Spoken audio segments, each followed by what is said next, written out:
우리가 지난 시간에 이방인의 삶을 살펴보았습니다. 이방인은 그들의 총명이 어두워지고 그들 가운데 있는 무지함과 그들의 마음이 굳어짐으로 말미암아 하나님에서 떠나 있다 그랬습니다. 그래서 감각 없는 자가 되어서 자신을 방탕에 방임하여 모든 더러운 것을 욕심으로 행한다 그랬습니다. 이것이 지금 교회 밖에서 살아가고 있는 불신자들의 모습이요, 또 구원받기 전 우리 옛사람의 모습이었습니다.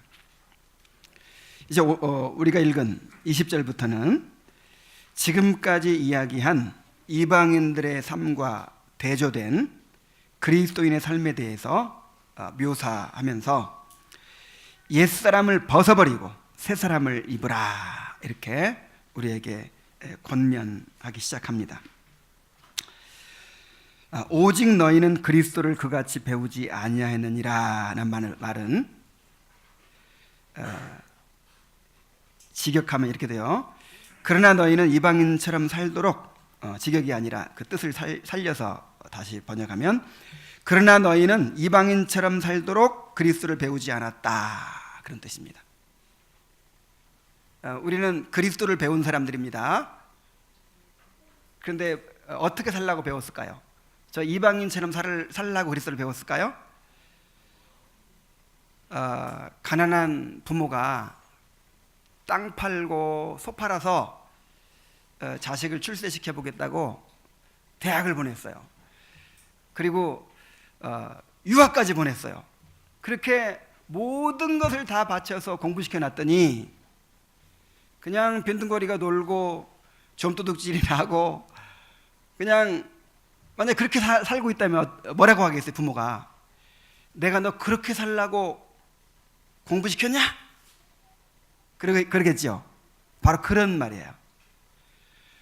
우리는 그런 식으로 살라고 그리스도를 배운 사람들이 아니다 하는 말이죠.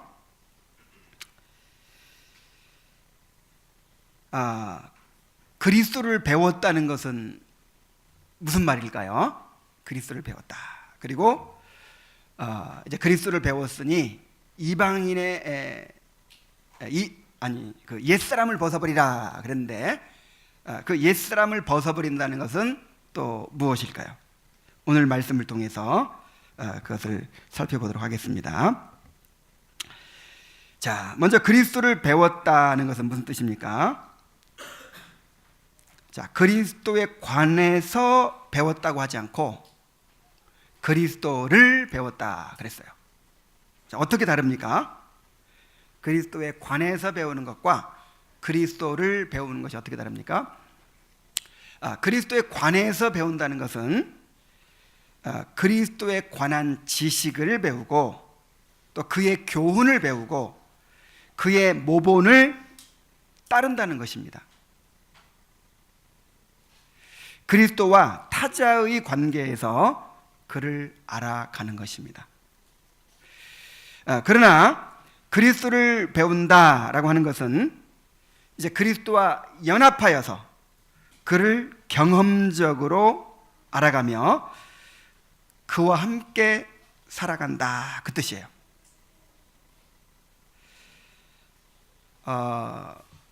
이게 이제 어떻게 다르냐면요, 부처님을 믿는다라는 말과 예수를 믿는다라는 말의 차이예요. 자, 부처님을 믿는다는 말은요, 부처님에 관해서 믿는 거예요. 부처님이 남기신 교훈을 따르는 거예요. 부처님을 본받는 거예요. 부처님과 내가 아무 관계 없어요. 타자예요, 서로. 그런 가운데서 내가 부처님의 교훈을 배우고 교훈을 본받아 가는 것이 부처님 믿는다, 그런 의미입니다. 그런데 우리가 예수님을 믿는다고 할 때는 전혀 달라요. 예수님을 믿는 것은요, 예수님 안에 들어가는 거예요. 그래서 예수님이 내가 되고 내가 예수님이 되는 거예요. 예수님과 온전히 연합하는 거예요. 그래서 그 예수님의 형상을 이제 본받아 가는 것입니다. 형상을 입어가는 것입니다. 바로 그 차이입니다. 이 바울의 고백이 이를 잘 보여줍니다.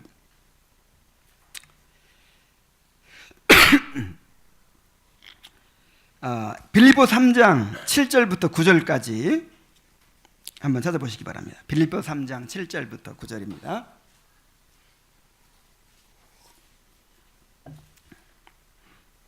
그러나 무엇이든지 내게 유익하던 것을 내가 그리스도를 위하여 다 해로 여길 뿐더러 또한 모든 것을 해로 여김은 내 주 그리스도 예수를 아는 지식이 가장 고상하기 때문이라.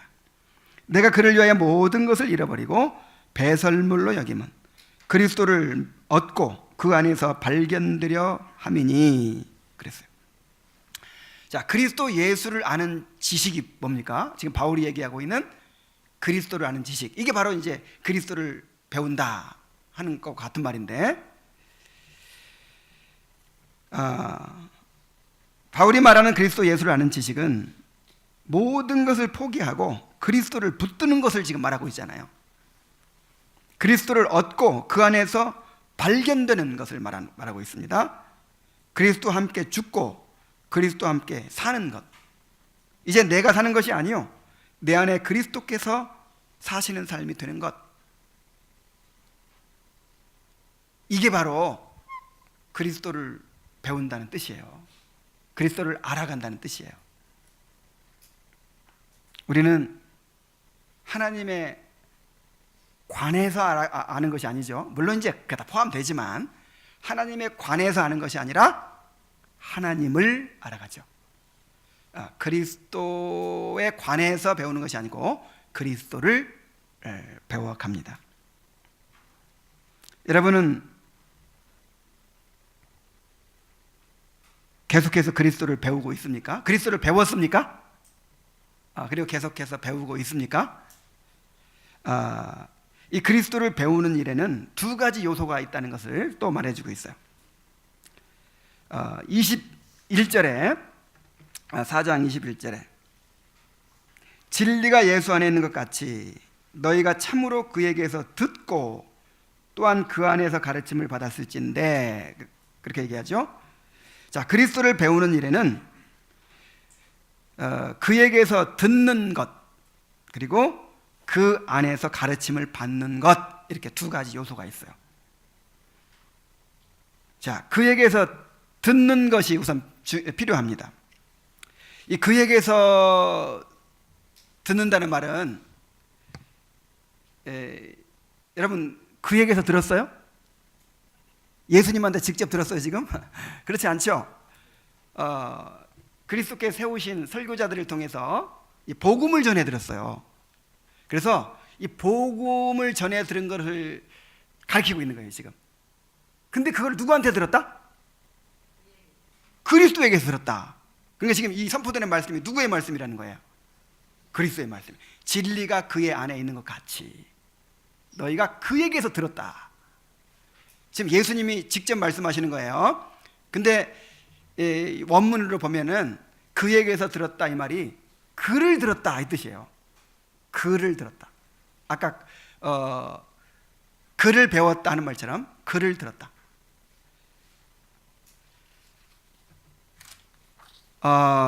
여러분 우리가 이 복음의 말씀을 듣는 것은요, 이 복음이 누구를 가리키고 있어요? 그리스도를 가리키고 있는 것이죠. 그래서 그리스도를 듣는 것입니다. 복음의 말씀을 받아들이는 것은요, 그리스도를 받아들이는 것입니다. 복음의 말씀을 거절하는 것은 그리스도를 거절하는 것입니다. 그래서 이 그에게서 듣고는 그를 듣고예요. 그를 듣고 그리스도를 들어요. 그러니까 선포되는 말씀을 통해서 누구를 들어요? 그리스도를 듣고 그리스도를 받아들이는 거예요. 그리스도를 말씀이라고 부르기도 하죠. 우리가 창세기 강해 배울 때 하나님께서 말씀으로 세상을 창조하셨다 그랬을 때 하나님이 뭐 영어로 했을까요? 아니면 히브리어로 했을까요? 한국말로 했을까요? 빛이 있으라 막 이렇게 이렇게 했을까요? 도대체 하나님이 어떤 말로 했을까요? 물론 이제 어떤 하여간 뜻을 바라셨겠지만 그 거기에 핵심적인 뜻은 뭐냐면 그리스도를 통해서, 말씀이신 그리스도를 통해서 모든 세상을 창조하셨다, 그 뜻이에요. 그리스도가 말씀이십니다. 그래서 말씀이 선포될 때는 그리스도가 그 말씀으로 우리에게 임하는 거예요. 그래서 우리가 무엇을 들어요? 그리스도를 들어요. 그리스도를. 우리가 말씀을 듣는 것은 무엇을 듣는 거라고요? 그리스도를 듣는 것이라고요.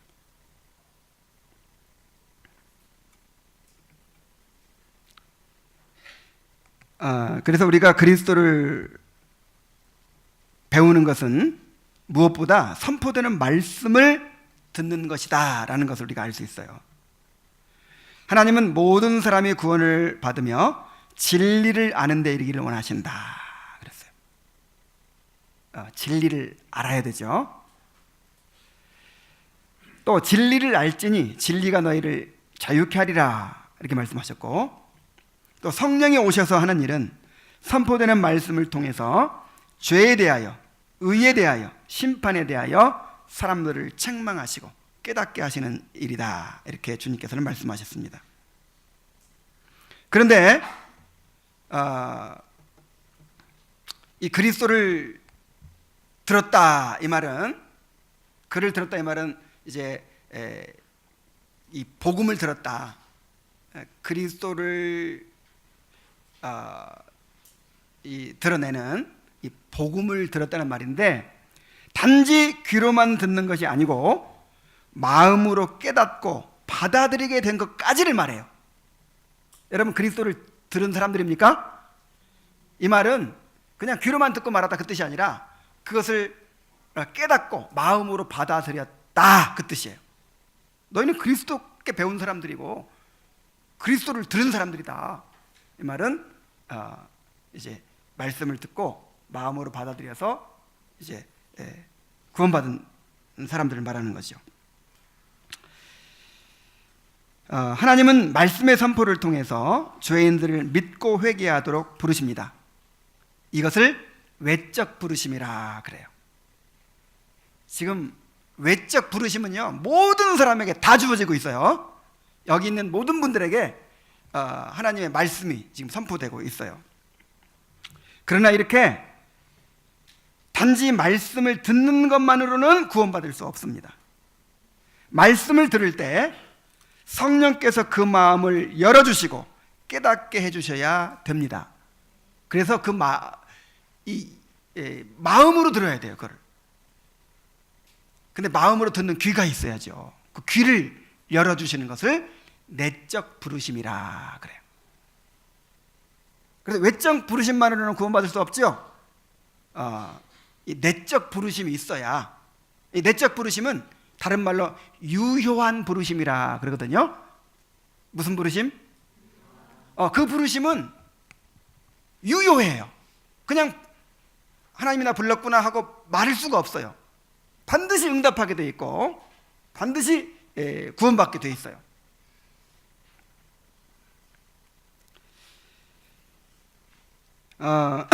사도행전 16장 14절에 보면은 루디아가 바울이 전하는 복음을 들을 때 주께서 그 마음을 열어 바울의 말을 따르게 하셨다고 했어요.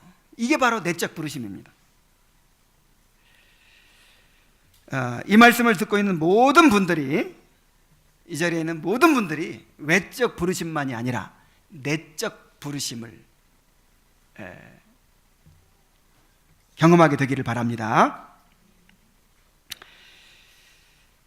이렇게 이제 내적 부르심을 받은 사람들이에요. 그리스도를 듣고라는 말은 이제 그리스도의 말씀을 귀로만 들은 게 아니라 성령의 내적 부르심을 통해서 그 말씀이 깨달아지고 받아들여진 회심한 사람들을 가리키는 것이죠. 자, 이렇게 그리스도를 배운다고 하는 것은 그리스도를 듣는 것이 한 가지 있고, 그 다음에 또 한 가지가 뭐라 그랬어요? 두 번째로는 그 안에서 가르침을 받았을진데, 그렇게 얘기하죠. 이 그리스도를 배운다는 것은요, 그리스도를 듣는 것뿐 아니라 그리스도 안에서 가르침을 받는 거예요. 자, 그 안에서라는 말은 이제 이미 그리스도 안에 들어와 있는 거죠. 이미 이제 구원받은 상태예요. 이미 구원받은 자에게 해당되는 거예요. 이미 이제 예수님을 믿어 연합한 것이죠. 그리고 가르침을 받았다는 것은 계속해서 그리스도를 배우고 알아가는 것을 가리킵니다.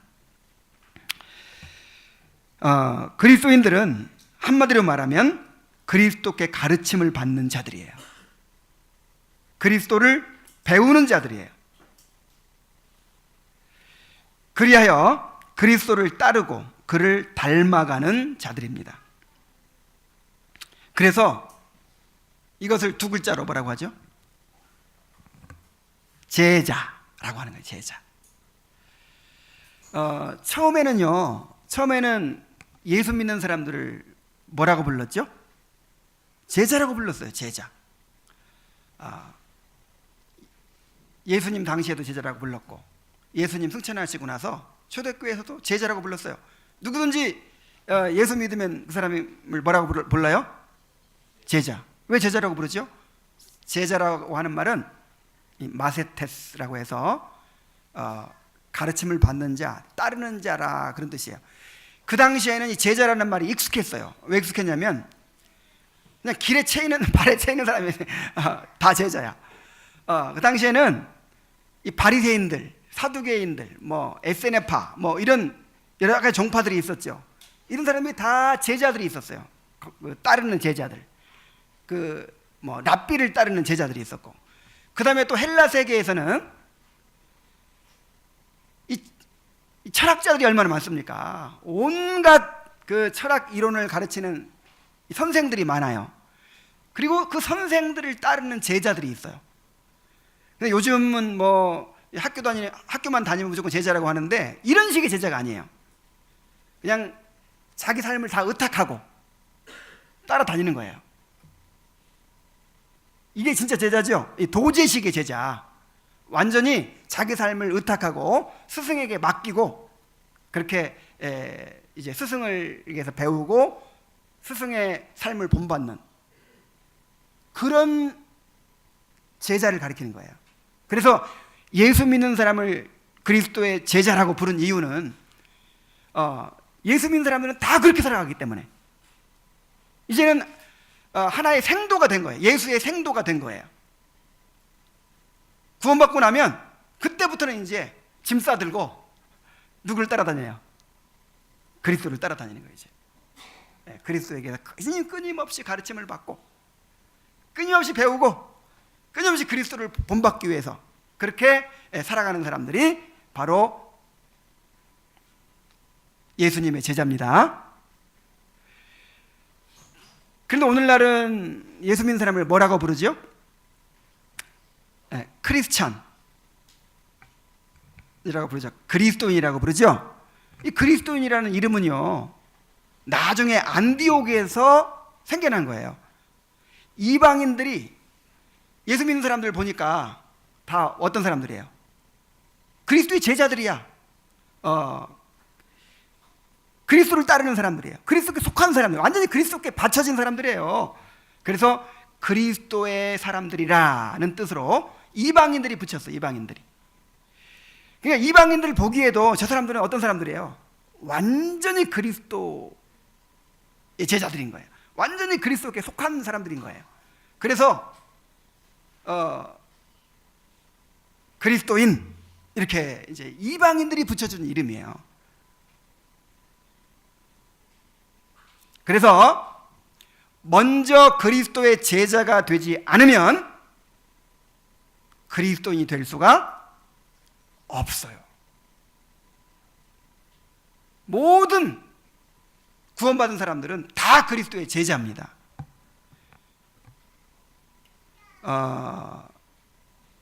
일단 예수님을 영접하면 그때부터 뭐예요? 그리스도의 제자. 이제 제자 훈련, 선교단체에서 제자 훈련하면서 이거를 좀 왜곡을 시켰어요. 그래서 보통 그리스도인이 있고, 그 다음에 제자가 있다. 그래서 이제 보통 사람들은 그냥 구원만 받고 마는 사람들, 그리고 제자는 어떤 사람들이에요? 예수님을 따르고 배우고 가르침 받고 끊임없이 주님을 본받아가는 사람들. 이렇게 두 부류로 나눴어요. 그 성경에 어디 그런 게 있습니까? 구원받으면 다 누구예요? 제자가 아니면 구원받은 게 아니지. 제자가 아니면. 그래서 이제 이런 식으로 이렇게 왜곡을 시켜요.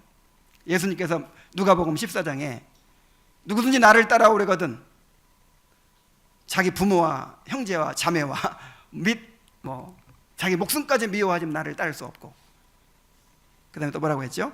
자기 십자가를 지고 나를 따르지 않는 자도 나를 따를 수가 없고 자기의 모든 소유를 버리지 않으면 나를 따를 수 없다. 자, 이 따를 수 없다는 말이 무슨 말이냐면 제자가 될 수 없다는 말이거든요. 제자가 될 수 없다. 그래서 이미 구원받은 사람들을 향해서 이제 제자의 삶으로의 초청이라고 이렇게 왜곡을 시켰어요. 여러분, 전혀 그렇지 않습니다. 구원의 초청인 거예요. 그게 구원의 초청. 구원받는다는 것은 내 예수님의 제자가 된다는 거예요. 여러분은 예수님의 제자라는 사실을 기억하시기 바랍니다. 꼭 제자 훈련 받아야 제자 훈련반 무슨 이런 거 받아야 제자가 아니라 내가 회개하고 예수님을 믿었으면 그때 뭐가 된 거예요? 예수님의 제자가 된 거예요. 그때부터는 이제 죽으나 사나 보따리 싸들고 이제 예수님 따라다녀야 되는 거예요.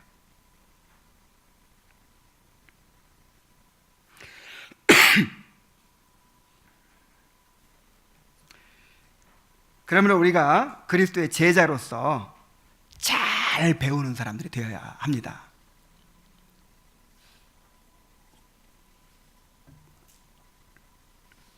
우리 선생님들은 알 거예요. 잘 배우는 사람이 있죠. 이 티처블한 사람들이 있어요. 이 가르침을 잘 받는 사람들, 가르칠 수 있는 사람들이 있어요. 그죠? 그런가 하면 뭔가 좀 알기는 많이 아는데 도무지 가르칠 수 없는 사람들이 있어요. 여러분, 예수님께서 어떤 사람을 제자로, 그러니까 이제 이건 좁은 의미의 제자입니다. 그러니까 제자가 이 두 가지 의미가 있어요. 좁은 의미의 제자, 사도들을 의미할 때 이제 제자라고 할 때가 있어요. 그리고 구원받은 사람들 전체를 가리키면서 제자라고 할 때가 있어요. 그래서 이제 그 12제자를 택하셨다 할 때는 좁은 의미의 넓은 의미예요. 좁은 의미, 사도를 말하는 거죠. 근데 그 12사도, 12제자를 선택하실 때 어떤 사람을 선택하셨습니까? 학자들이 그거를 연구를 많이 했어요. 여러분, 상식적으로 생각해 보세요. 내가 이제 뭔가 이 사람들을 모아가지고 이제 일을 하려고 해요. 그러면 어떤 사람을 택해야 되겠어요? 그 당시에 교육 잘 받은 사람 많아요. 율법사들, 성경 쫙 깨고 있는 사람들, 바리새인들. 우리가 생각하기에는 좀 막 뿔난 것처럼 생각되지만 그 당시에 존경받는 사람들, 아주 신학교 나온 사람들, 쟁쟁한 사람들 많이 있는 거예요. 근데 그런 사람들 중에 택하지 않으셨어요. 어부들, 그것도 20대 베드로만 한 40이 됐을까, 40 거의 됐을 거다 이렇게 생각돼요. 결혼했고 나머지는 전부 다 20대야. 20대 초반. 요한은 20대도 안 됐다고 하죠. 청년들을 택하셨어요. 청년들을. 무식하고 또 이렇게 사회적으로도 낮은 위치에 있는 그런 어린 사람들을 선택하셨어요. 왜 그랬을까요? 도대체 어떤 점을 보고 그들을 선택했을까요? 여러 가지가 있어요. 여러 가지가 있는데 그중 가장 대표적인 건 뭐냐면 그들은 가르침을 잘 받는 사람들이었어요. 또 가르침을 잘 받는다고 하니까 아무거나 막 그냥 무조건 배우는 걸 좋아하는 그런 걸 말하는 게 아니라 영적인 열망이 있었어요. 영적인 뭔가 목마름이 있는 거예요. 하나님에 대해서 알고 싶어요. 하나님의 나라에 대해서 알고 싶어요. 그래가지고 세례 요한이 나타나면 거기를 우르르 쫓아가요. 막 뭔가 알라고. 그 다음에 세례요한이 또 세상 죄를 지고 온 어린 양이로다 하니까 또 막 예수님을 쫓아가요. 베드로 같은 사람. 예? 이 사람들은요 질문을 통해서 배워요. 그냥 배우기 싫은데 자 공부하자, 1시간만 하면 끝난다, 이런 식이 아니에요. 끊임없이 우리의 기도를 가르쳐 주소서, 우리가 형제를 몇 번이나 용서해 주리까. 여러분, 그 사람들이요 기도할 줄 모르는 사람 아니에요. 어렸을 때부터 유대인이기 때문에 기도 다 배워서 알아요. 뭐 용서하라, 이웃사랑하라 이런 거 모르는 거 아니에요. 율법에 다 알아요. 근데 주님을 배우고 싶은 거예요. 정말 주님께서 원하시는 것을 배우고 싶은 거예요. 진정한 뜻을 배우고 싶은 거예요. 그래서 잘 배우는 사람들은 열망이 있습니다. 목마름이 있어요. 영적인 목마름. 그래서 흔히 이런 말을 하죠. 이 교육학에서 누가 그랬더라? 대저 가르치는 일이라는 없다. 다만 배우는 일이 있을 뿐이다. 뭐 이런 말도 있어요. 그러니까 정말 배우려고 하는 사람은요 어떻게든 배우게 돼 있어요. 맞습니까? 뭐 환경이고 뭐고 나는 선생을 잘못 만났다 뭐 이런 거 다 필요 없어요.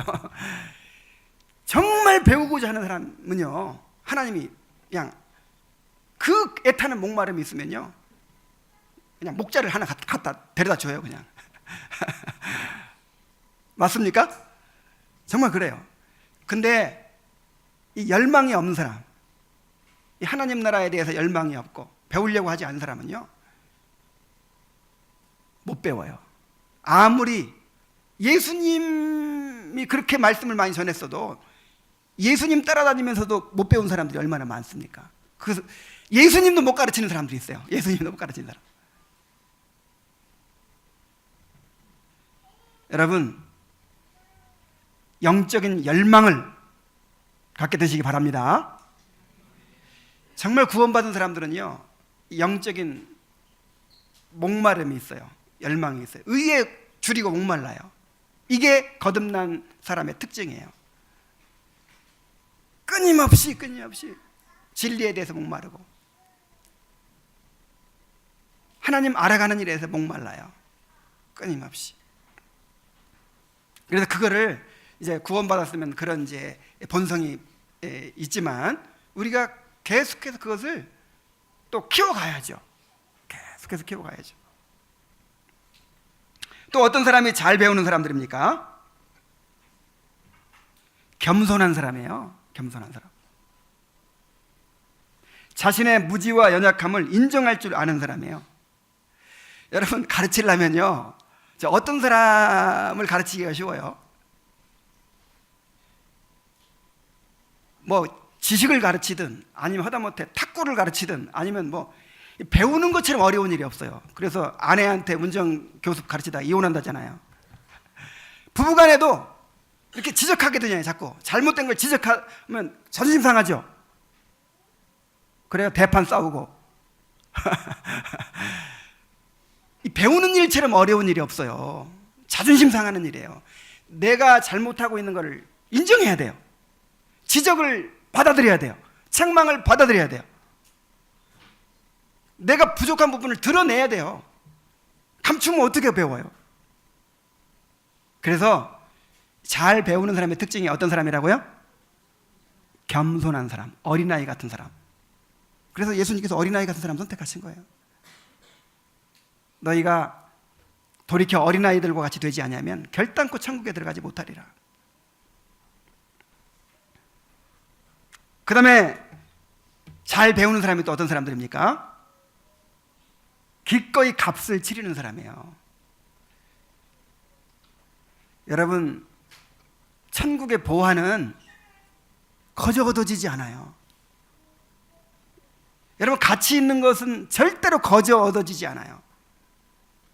값을 치러야 돼요. 그래서 그 밭에서 보화를 발견한 사람은 그 보화를 얻기 위해서 어떻게 했어요? 자기의 모든 걸 다 팔아 샀죠. 바울을 보십시오. 그리스도 예수를 아는 지식이 가장 고상함을 알았기 때문에, 가장 고상하다는 말은 가장 가치 있는 것이라는 걸 알았다는 거예요. 그래서 그동안 자기가 정말 중요하게 여겼던 것들, 귀한 가치로 여겼던 것들을 어떻게 여겼다? 배설물처럼 여겼다.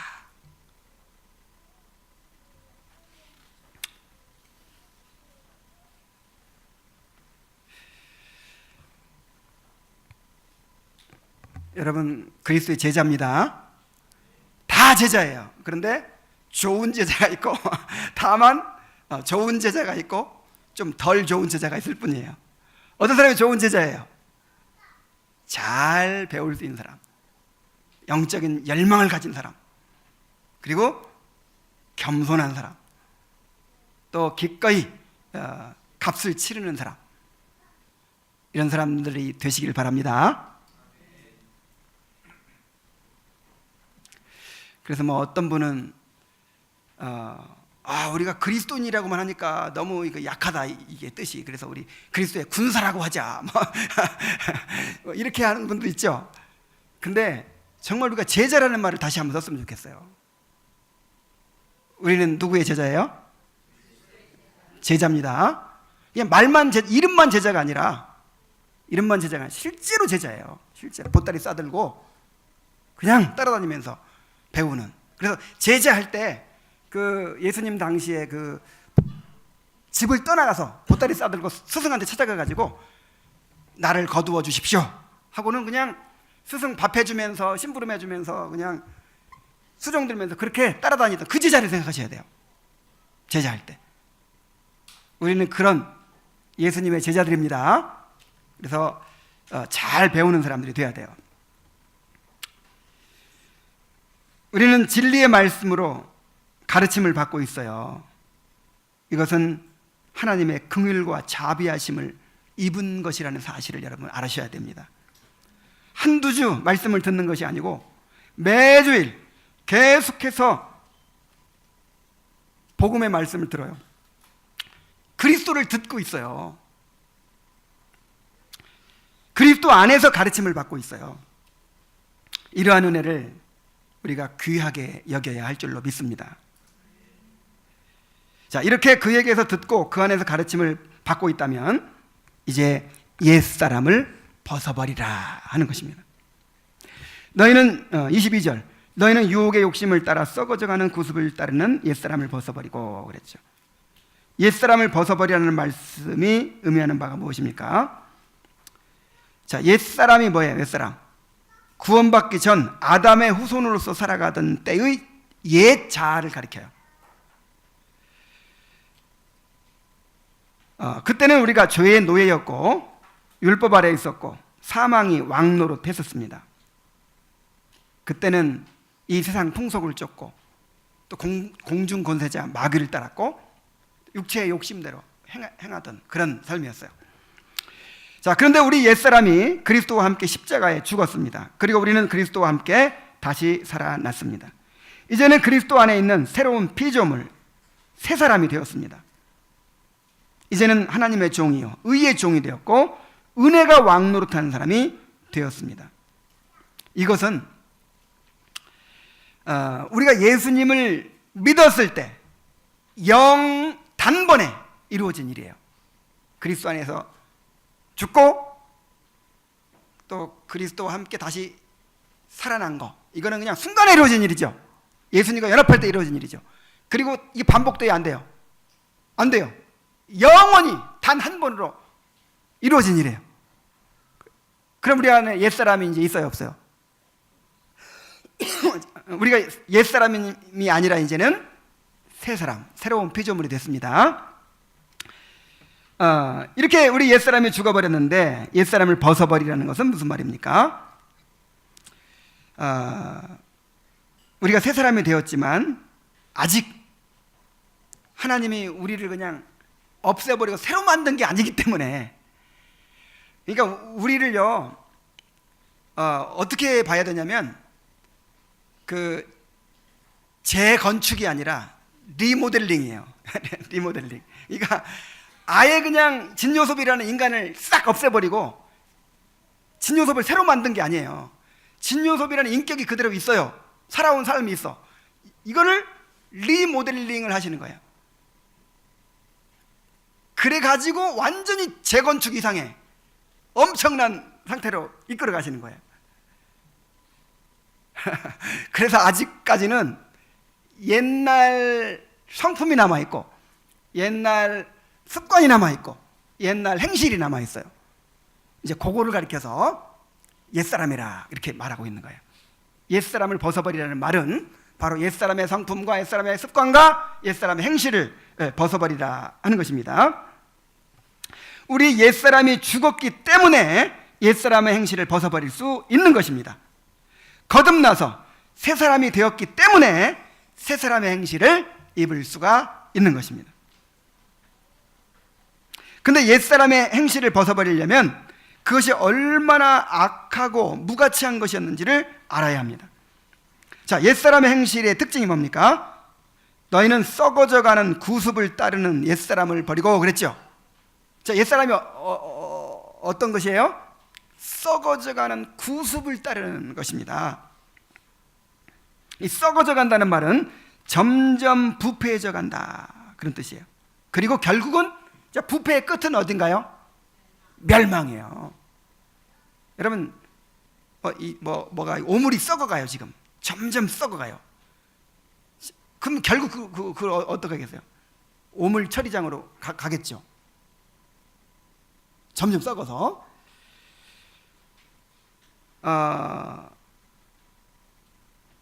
그래서 썩어져 간다는 말은 점점 부패해져 간다는 뜻인데, 여기에 멸망을 향해 간다는 그런 뜻이 포함되어 있는 것입니다.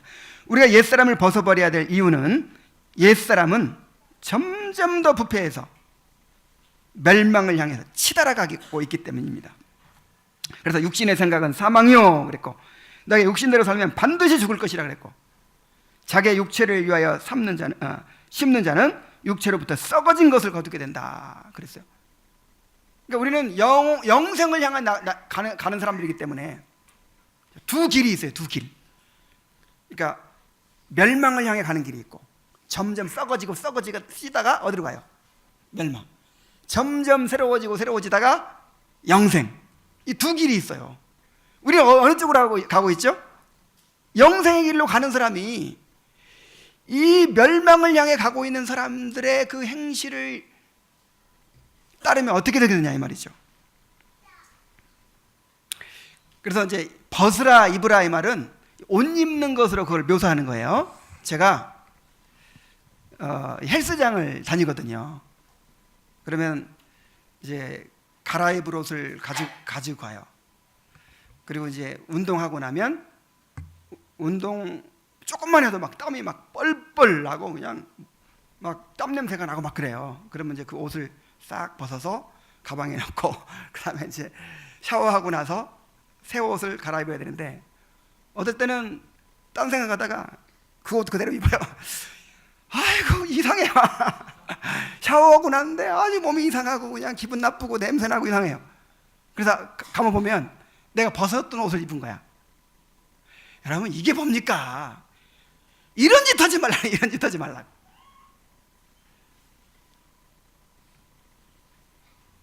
그런데 문제는 우리 안에는 이렇게 썩어져 가는 구습을 따르게 하는 강한 힘이 있어요. 그게 뭡니까? 바로 유혹의 욕심입니다. 유혹의 욕심을 따라 썩어져 가는 구습을 쫓는다 그랬죠. 우리 안에는 결코 만족할 줄 모르는 악한 욕망이 있어요. 그 악한 욕망은 유혹을 통해서 이제 막 활성화됩니다. 막 우리 자신을 지배해 버립니다. 마귀는 이 세상으로부터 오는 육신의 정욕과 안목의 정욕과 이생의 자랑을 통해서 우리 안에 있는 이 죄의 욕망을 자극합니다. 우리에게 먹음직도 하고 보암직도 하고 지혜롭게 할 만큼 탐스럽기도 한 것들을 통해서 옛사람의 욕망을 사로잡아서 점점 더 부패하게 하고 멸망으로 달려가게 합니다. 그래서 항상 우리는 그거를 기억해야 돼요. 우리 안에 뭐가 있어요? 유혹의 욕심이 있어요. 유혹의 욕심. 그냥 성냥불만 딱 대면 뻥 터질 수 있는 그런 화약고가 있어요. 우리 안에 화약고를 지니고 다녀요 지금. 그래서 유혹의 욕심, 유혹이 왔다. 그럼 어떻게 돼요? 그 욕심이 이제 팍 일어나는 거죠. 그래서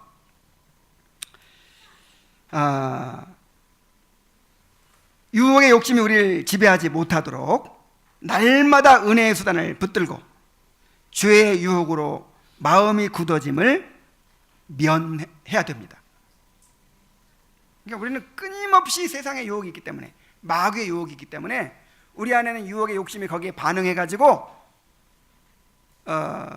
이제 마음이 굳어지고 하나님을 향해서 굳어지고, 그냥 여러분 그런 경우가 많이 있죠. 우리 생활 속에서.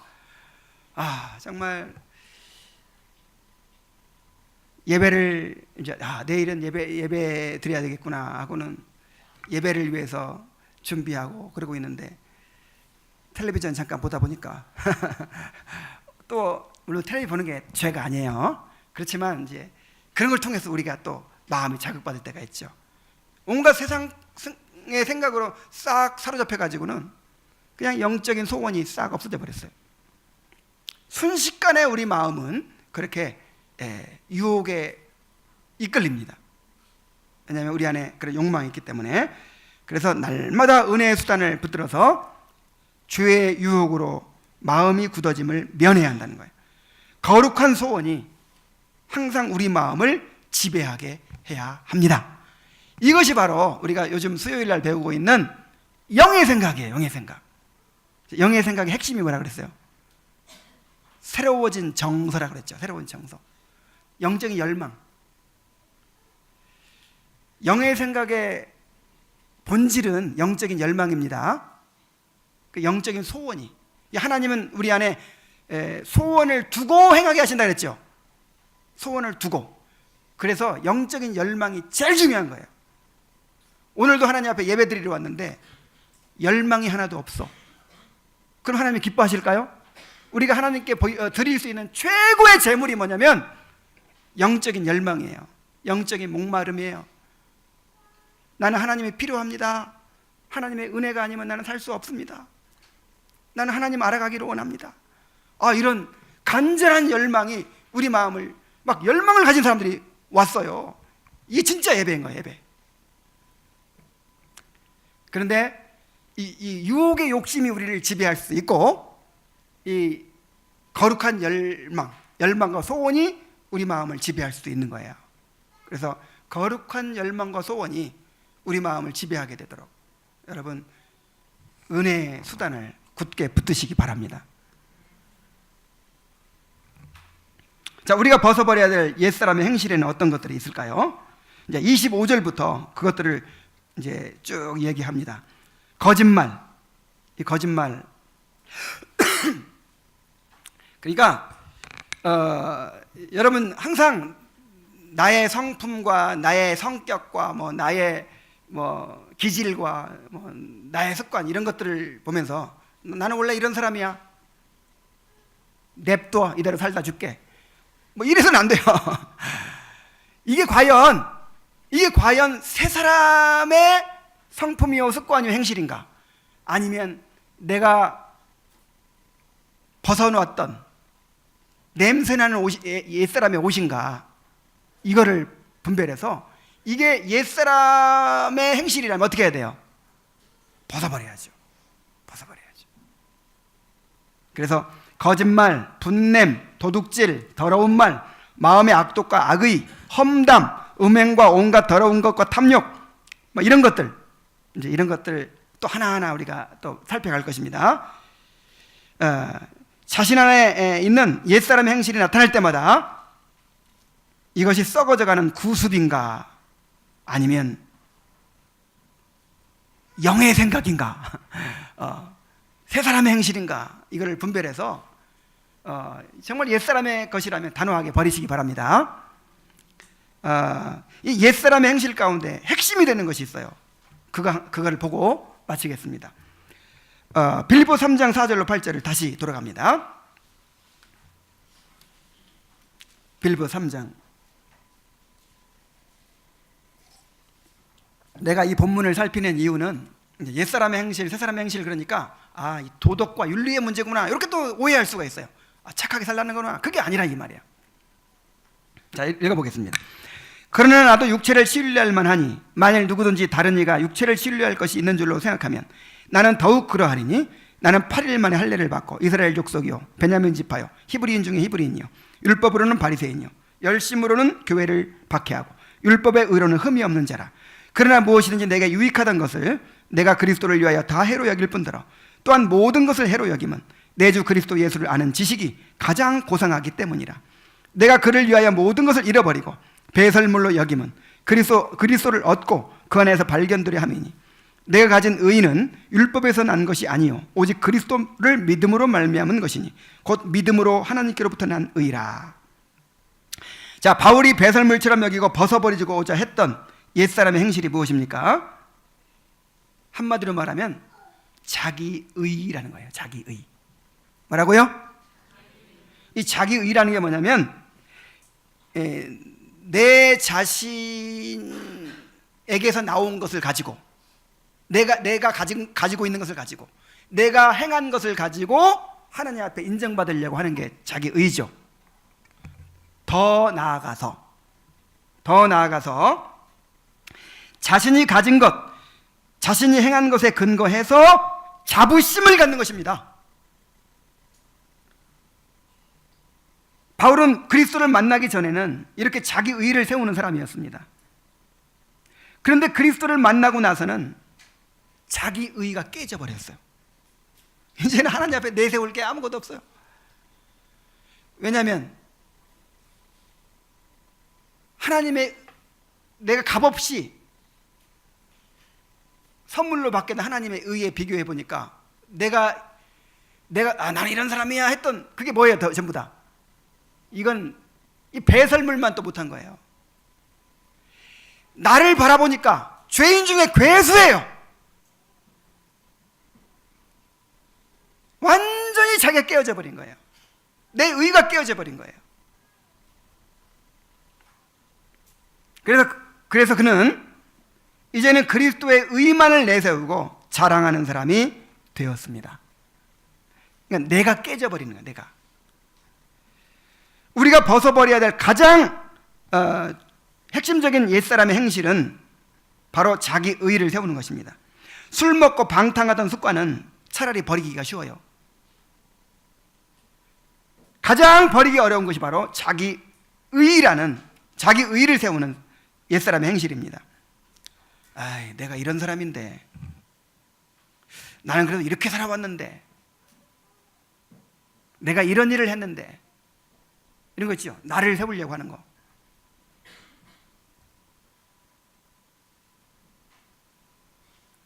자기를 내세우고 자기 자신이 가진 것으로 자신이 행한 것으로 자부심을 가지는 것입니다. 이러한 자기 의가 깨어져야 돼요. 그래서 이제 루터는 이것을 뭐라고 표현했냐면 영적인 거지다 그렇게 표현했어요. 뭐라고요? 우리는 하나님의 은혜로 살아가는 거지들이다. 그래서 자기가 영적인 거지임을 깨달아야만 그리스도인이 될 수 있다는 거예요. 이걸 또 다른 말로 하면 영적인 파산자입니다. 영적인 파산자. 자, 여러분 영적인 파산자입니까? 그 영적인 파산자는요 이렇게 맨날 싱글싱글하고 살 수가 없어요. 여러분 파산해 보셨어요? 완전히 그냥 무너져 버리죠. 마음이 무너져 버리죠. 그래서 심령이 가난한 자가 된다는 거예요. 애통하는 자가 된다는 거예요. 상한 심령을 갖게 된다는 거예요. 이렇게 영적 거지의 마음, 그냥 그야말로 하나님 앞에 사람들 앞에 나를 내세우고 막 나를 주장하고 할 것이 아무것도 없는 거예요. 이렇게 영적인 거지, 영적인 파산자로 살아가는 사람들이 그리스도인입니다. 그래서 심령이 가난한 자가 되고 애통하는 자가 되고 온유한 자가 되고 의에 줄이고 목마른 자가 되는 거예요. 그래서 나는 죽고 내 안에 그리스도께서 사시는 삶이 되는 거예요. 그래서 여러분 뭐 옛사람의 행실, 그러니까 자꾸 도덕적인 행실만 생각하지 마세요. 자꾸 내가 자꾸 일어나는 거, 이거 옛사람 행실입니다.